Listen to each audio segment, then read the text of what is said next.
안녕하세요. 살아있는 책 산책입니다.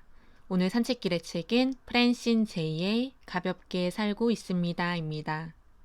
미니멀리스트의 삶을 살고 있는 저자는 단순히 물건을 정리하는 기술뿐 아니라 저자의 삶의 철학인 가볍게를 실천함으로써 삶을 잘 만들어갈 수 있는 방법을 책에서 이야기하고 있습니다.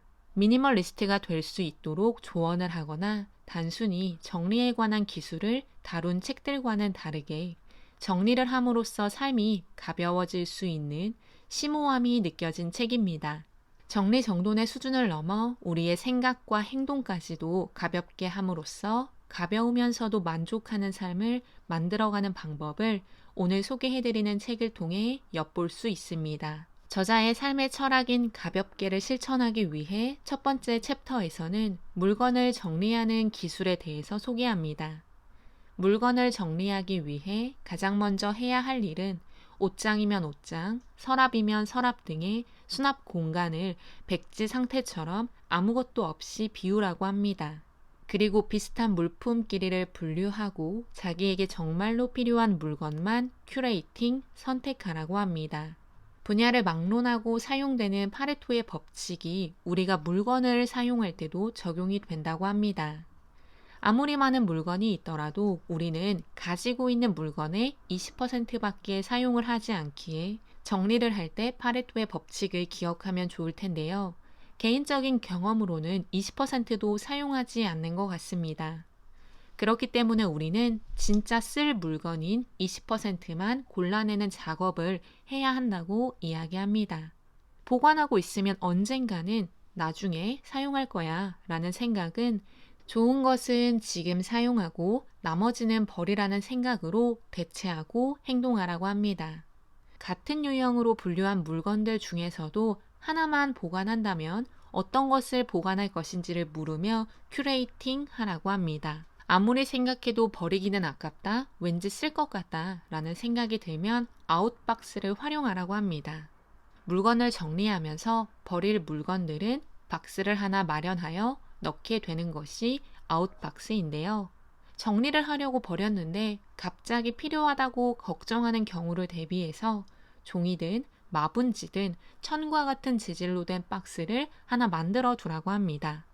걱정을 대비하는 것도 있지만 그 박스에 넣어두고 내가 다시 찾지 않는다면 그것은 확실하게 버려도 되는 물건이라고 판단할 수 있다고 합니다. 버릴 것들은 버리고 남겨진 것들은 남겨졌다면 체계적으로 정리를 하라고 합니다. 물건도 자기가 있을 자리가 있다고 하는데요. 그 자리를 제대로 잡아주는 것이 체계적인 정리라고 생각이 들었습니다. 물건을 정리함으로써 자신만의 공간에 새로운 위계 질서를 세우라고 이야기하고 있습니다. 책을 읽으면서 미니멀리스트가 되기 위한 가장 첫 번째 걸음이 제가 생각했을 때는 절제하는 마음이었습니다.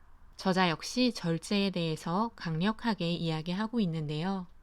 가볍게 살기 위해서는 절제를 실행하라고 합니다. 버리거나 정리하는 것이 힘들다면 구매를 하지 않으면 된다는 것입니다. 굉장히 공감이 되었고 꼭 말씀드리고 싶었던 부분인데요. 꼭 소유해야 한다는 생각이 아니라 공유하거나 빌릴 수 있다는 생각을 하는 것도 절제에 도움이 된다고 하며 꼭 사야 한다면 물품의 수명이 짧은 것이 아니라 긴 것으로 사라고 이야기합니다.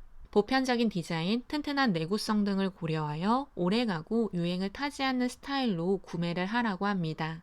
또 절제가 어렵다고 생각이 든다면 스스로에게 2주의 시간을 주는 것도 하나의 방법이라고 합니다. 물건을 사는 것에서만 절제를 한다는 생각이 아니라 소비라는 행동을 절제함으로써 자신의 삶도 절제할 수 있다는 생각이 들었습니다. 물건을 가볍게 정리하는 방법에 대해서 이야기하는데요.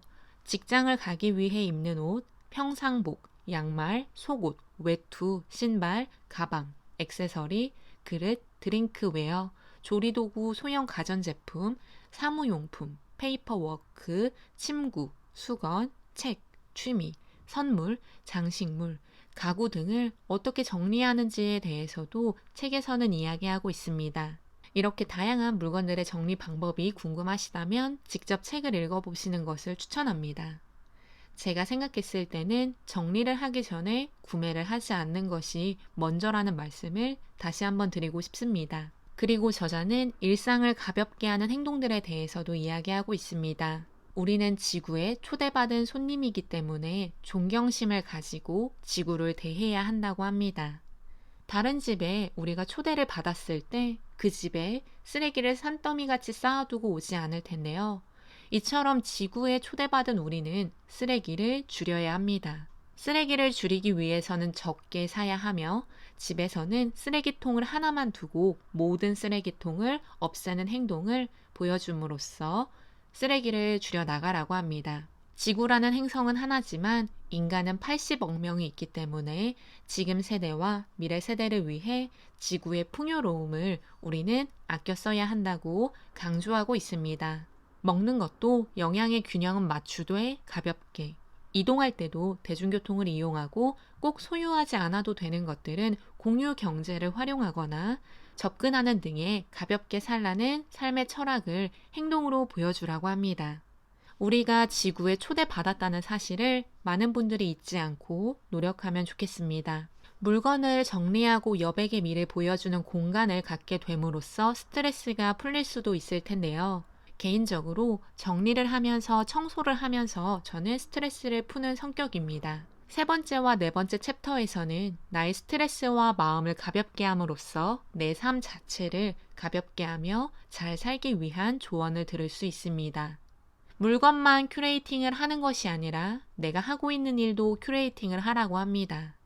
얼마나 많은 일들을 하느냐가 내 삶을 행복하게, 즐겁게, 가치 있게 만드는 것이 아니라 얼마나 양질의 일을 하느냐가 더 중요하다는 사실을 잊지 말라고 저자는 말하고 있습니다. 인간의 스트레스를 유발하는 요인 중 가장 큰 것은 과잉 스케줄링이라고 합니다. 1분도 쉴 틈이 없었다는 이야기를 심심치 않게 들을 수 있는데요. 이런 스케줄링이 우리의 삶을 무겁게 만든다고 합니다. 따라서 가볍게 살고 싶다면 내 시간을 스케줄로 채우는 것을 멈추라고 합니다. 일정을 빡빡하게 채우는 것이 아니라 일정을 비움으로써 스트레스 지수를 줄이자고 하는 것인데요. 일정을 줄이는 것이 어렵다고 생각하시는 분들을 위해 저는 정말로 이 일정이 나에게 필요한 것인지, 내 삶에 있어 이 일정이 없다면 내 삶이 굴러가지 않는 것인지 자문하라고 이야기하고 싶습니다. 특히 사람과의 만남에서 스트레스만 더 받고 효율적인 시간을 보내지 못하는 만남을 내가 계속해서 채워가고 있는 것은 아닌지 스스로에게 물어보면 좋겠다고 말씀드리고 싶습니다. 저자는 분단위가 아니라 순간순간의 단위로 삶이 측정되어야 한다고 합니다. 지금에 오롯이 집중하라고 강조하며 지금에 집중하며 살아가는 것이 가볍게 살아가는 것이라고 이야기하고 있습니다.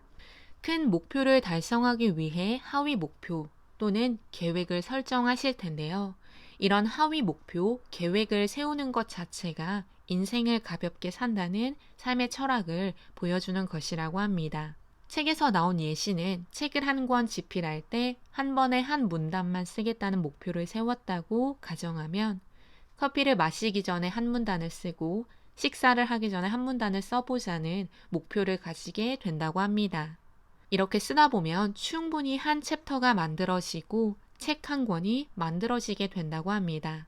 커다란 목표를 미니 목표로 나누고 일련의 실행 아이템으로 쪼개는 것인 가볍게라는 모토를 일을 할 때도 우리는 적용할 수 있다고 합니다. 마음을 가볍게 하기 위해서는 삶의 풍미를 즐기라고 합니다. 가볍게 살고 싶다면 분주한 걸음을 멈추고 속도를 줄여 내 삶을 맛보라고 합니다. 넋을 놓거나 TV를 보면서 또는 유튜브를 보면서 밥을 먹는다면 먹는 것에 온전히 집중하지 못하는 것입니다. 먹음으로써 오는 포만감이 잘 느껴지지 않게 되고 계속해서 식욕을 충족하기 위해 먹게 되며 몸까지 망가지게 된다고 하는데요. 이처럼 내가 지금 보고 있는 것, 듣고 있는 것, 느끼고 있는 것 등에 집중하지 못한다면 내 삶에서 내가 하는 행동 하나하나가 나를 만족시키지 못한다고 합니다. 그렇기 때문에 더 많이 보려고 하고, 더 많이 들으려고 하고, 더 많이 느끼려고 하며 더 많은 것들을 하려고 한다는데요. 그렇게 점점 삶의 무게가 늘어가게 된다고 합니다. 따라서 넋을 놓지 않고 내가 행동하고 있는 것 하나하나에 집중하라고 합니다. 그럼 그 순간들을 만족하게 되고 그 만족이 모이면 더 많은 것들을 원하지 않더라도 더 많은 것들을 사지 않아도 내 삶이 만족스러워질 수 있다고 합니다. 내가 가진 나의 것들을 제대로 맛보고 집중해서 느끼면 내가 가지고 있는 것만으로도 충분히 삶을 누리고 있다고 생각할 수 있습니다. 그렇게 더 가벼운 삶을 살아갈 수 있다고 합니다. 좋은 이야기인 건 알지만 어떻게 시작해야 할지 모른다면 식사를 할 때 스마트폰, 컴퓨터 등을 아예 멀리하고 식사만 하라고 합니다. 그렇게 행동을 하나하나 바꿔 나가다 보면 우리의 삶은 가벼워지고 행복해질 수 있습니다. 그리스어로 소프로시네라는 단어가 있다고 합니다. 소프로시네는 인생을 절제된 방식으로 살아가는 데서 기쁨을 찾는 고대 그리스인들의 미덕을 의미한다고 하는데요. 중용, 절제, 적당함을 더 사랑스럽게, 더 넓게 확장한 개념이라고 합니다. 절제를 한다는 것, 적당하다는 것이 단순히 물질적인 것에 이입되는 것뿐 아니라 삶의 정신에 있어서도 녹여내야 한다는 것은 굉장히 중요합니다. 자기 컨트롤을 할 수 있으면서 멈출 수 있을 때 멈춰야 한다는 것은 인생을 살아가는 데 있어 꼭 필요한 절제의 행동이라고 말씀드리고 싶습니다. 저자의 삶의 철학인 가볍게로 시작된 오늘의 책이지만 우리의 삶은 너무나 빠르고 급격한 변화를 보여주고 있고 많은 것들이 있다는 것을 본다면 가볍게라는 철학이 저자의 삶의 철학뿐 아니라 내 삶에도 적용해 볼 수 있는 철학이지 않을까 싶습니다. 저는 버리고 정리를 너무 한다고 친구들에게 핀잔을 들을 때도 있는데요.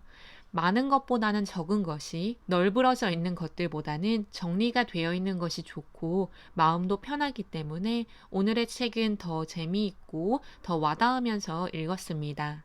너무 많은 짐이 내 어깨에 올려져 있다고 생각이 드신다면 오늘 소개해드린 책을 한번 읽어보시는 것을 추천합니다. 소비를 할 때도 가볍게, 생각도 가볍게. 가볍게라는 모토가 정말 가벼운 것은 아니겠지만 가볍게 삶을 살아감으로써 더 만족하고 더 행복한 순간순간을 많이 누리시면 좋겠습니다.